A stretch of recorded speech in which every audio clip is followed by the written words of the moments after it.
Most men are trapped in a prison, not a prison made of steel, not a prison built by governments, a prison built from noise. And the craziest part, most men don't want to escape, because escaping means being alone. And being alone is terrifying when you've spent years running from yourself. Think about the last time you stood in line without pulling out your phone. The last time you ate a meal without watching something. The last time you went for a walk without YouTube, a podcast or music playing in your ears. For a lot of people, they genuinely can't remember. And before you think I'm talking down to you, I'm not, because I'm struggling with this too. Sometimes I'll sit down and immediately feel the urge to grab my phone.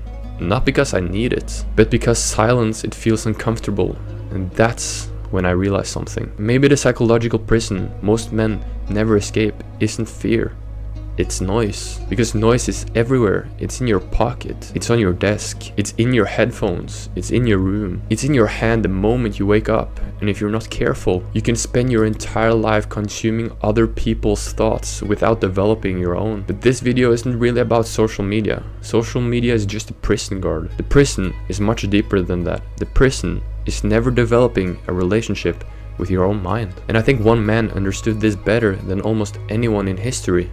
Marcus Aurelius, the Emperor of Rome, the most powerful man in the world at the time. Imagine the pressure, wars, politics, death, responsibility, thousands of people depending on him. Yet when historians discovered his private writings, they found something very fascinating. He wasn't writing speeches. He wasn't trying to impress anyone. He wasn't building a personal brand. He wasn't chasing attention. He was simply trying to understand himself. And those writings eventually became the book Meditations. And despite being written almost 2000 years ago, one thing jumps out immediately. Marcus, he spent an enormous amount of time being alone with his thoughts. Not because he enjoyed being alone, but because he understood something most people miss. If you don't control your own mind, something else will. Today, that something else has become incredibly powerful. Algorithms, notifications, short-form content, infinite scrolling. Every app is fighting for one thing, attention. But attention is your life. Think about that. Your life is nothing more than a collection of moments. And every company on earth is competing to own as many of those moments as possible. That's why social media is so addictive. It is not an accident. The smartest engineers in the world are working every day to keep you scrolling. Every swipe offers uncertainty. Maybe the next video will be better. Maybe the next post will be more interesting. Maybe the next notification will change everything. And every time that possibility appears, your brain gets a little hit of dopamine. Now, dopamine often gets misunderstood.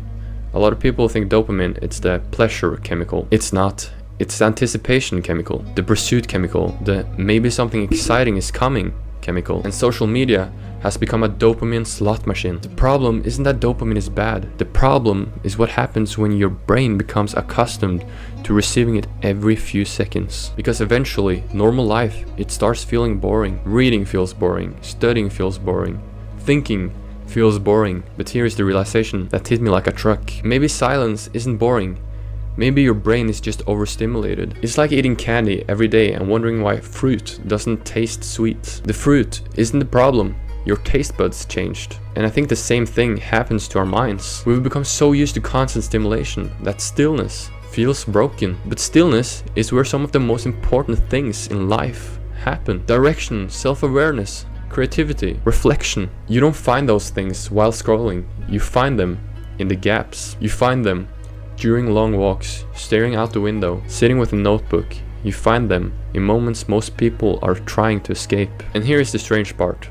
The first time you try this, it sucks. Nobody talks about that. People make it sound so magical. Just sit with your thoughts. What thoughts? Half the time I sit there, my brain feels completely blank. I start thinking about YouTube videos, a girl I like, math, something random. Then I get bored and I want my phone back. Maybe you have experienced the same thing, but I don't think it's because we're incapable of thinking. I think it's because we've forgotten how. For years, we have trained ourselves to just consume, not create, receive, not reflect, react, not think. So when we finally remove the noise, it feels unnatural. But maybe that's exactly why we need it, because if every thought in your head comes from a feed, are they even your thoughts? If every opinion comes from a creator, is it even your opinion? If every desire comes from what other people are posting online, are you even living your life? Or are you living a life designed by an algorithm? That's the prison, not the social media itself, not the dopamine itself, not the technology itself. The prison is reaching a point where you're no longer able to hear your voice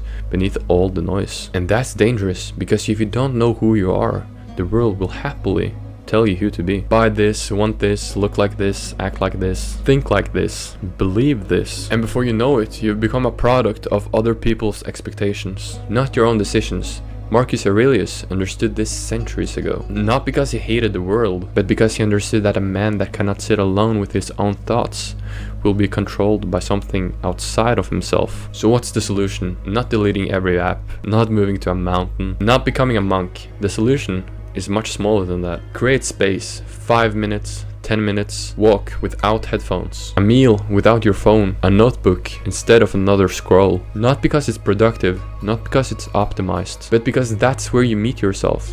And maybe that's where freedom lies. Not having money, not having more followers, not having more status. Freedom is being alone with your own mind and not feel the need to escape. Because the psychological prison most men never escape isn't built from fear, it's built from noise, and the door has been open the entire time. Most people just never stop moving long enough to see it.